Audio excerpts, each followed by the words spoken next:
أنا عملت لجوجل نفسه وما عرفش يعمله. أيوه بجد، تعالَ أقول لك إيه اللي حصل. كنت باحل واجب رياضيات ومسألة وقفتني، ساعتها جات لي فكرة، ليه ما فيش مساعد ذكي على الكمبيوتر يرد عليَّ زي اللي في الموبايل؟ دخلت ودوّرت، بس فوجئت ما فيش أي مساعد مجاني ولا عربي ولا حتى من جوجل، وكنت على وشك إن أنا أسيب كل حاجة، لكن قُلت خلاص أنا اللي هاعمله بنفسي.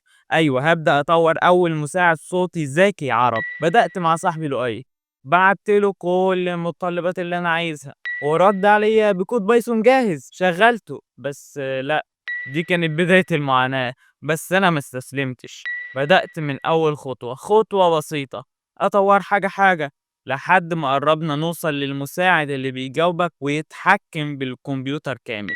وده كان أول يوم من رحلة، لسه في تطورات مرعبة جاية.